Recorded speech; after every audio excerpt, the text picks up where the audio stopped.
100.000 kali ya, 5 euro. Jadi benar-benar mahal pete di sini, makanan sultan.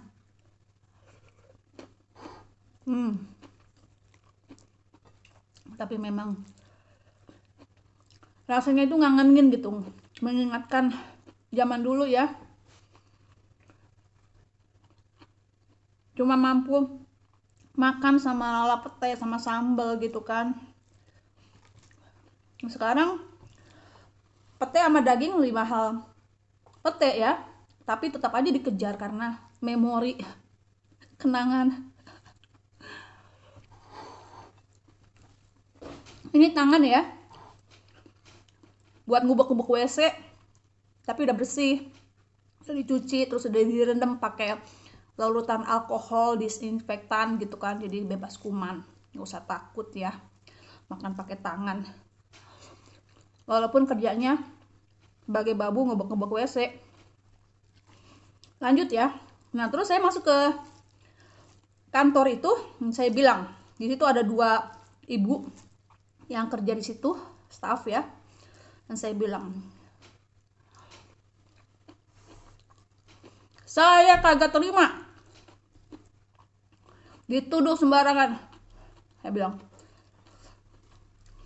dalam pengadilan pun ada azas praduga tak bersalah. Ya. Sebelum kamu diketok palu sama hakim, kamu divonis bersalah, kamu itu dianggap tidak bersalah kan?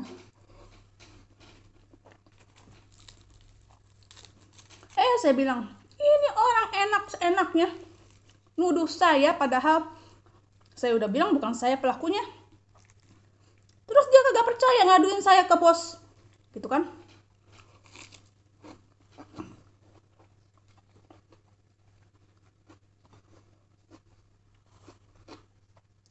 Saya bilang, berapa sih harga cangkir? Saya itu kagak takut ngeganti kalau emang saya salah ya. Saya bilang, tapi kalau saya tidak bersalah, saya tidak terima dianggap berbohong. Dia bilang, pas lagi ngomong begitu, lewat tuh dia.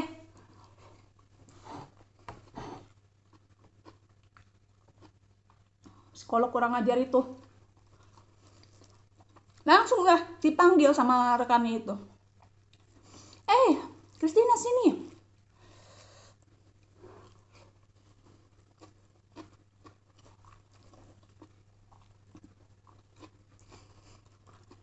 Dia itu waktu itu lagi di dalam satu ruangan sama pasien-pasien ya. Terus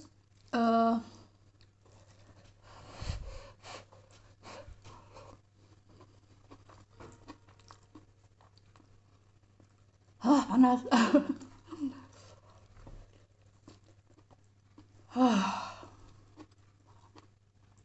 Bau teh. Jadi tugas psikolog kan di situ dia kayak ngajar orang-orang di situ untuk bagaimana kita mengatasi masalah gitu kan.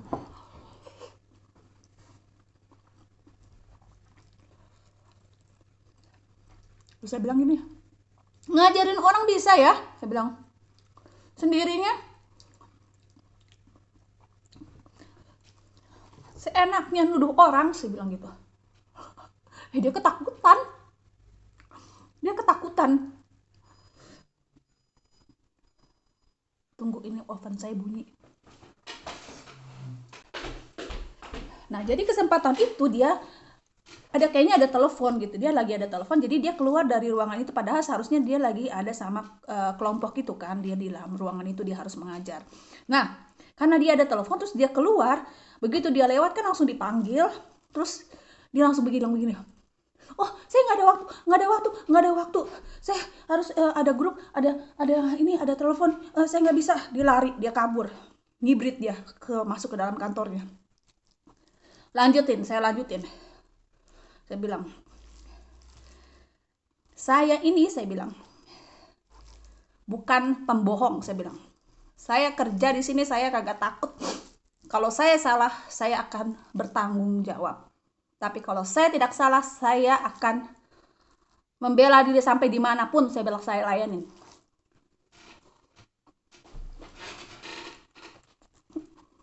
Oh iya betul. Iya betul. Kata teman-temannya juga. Masa gara-gara cangkir dia bikin masalah kayak begitu? Nggak bisa.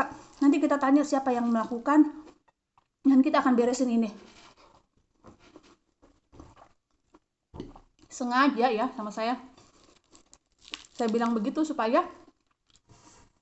dia malu di hadapan teman-temannya, rekan-rekannya kerjanya ya. Teman-teman kerjanya, rekan-rekan kerjanya. Supaya semua orang tahu orang seperti apa dia. Mungkin di luar dia bisa berpura-pura sebagai orang yang berprofesi, sebagai psikolog yang tahu, saya bilang. Dia bilang gini, dia itu orang berpendidikan, sudah belajar di universitas, harusnya dia tahu.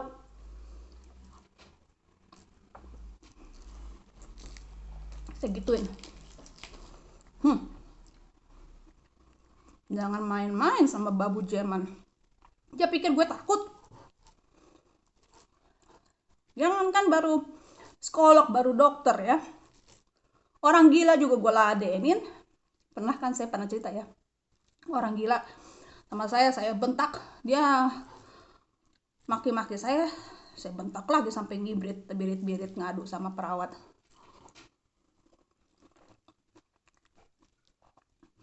Orang gila diladenin ya.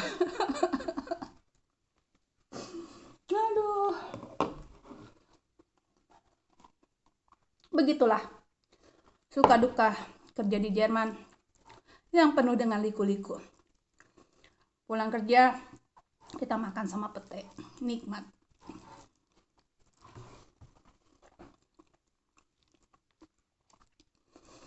Habis ini saya mau siap-siap, mau packing lagi buat weekend. Saya sekeluarga mau ada acara reuni.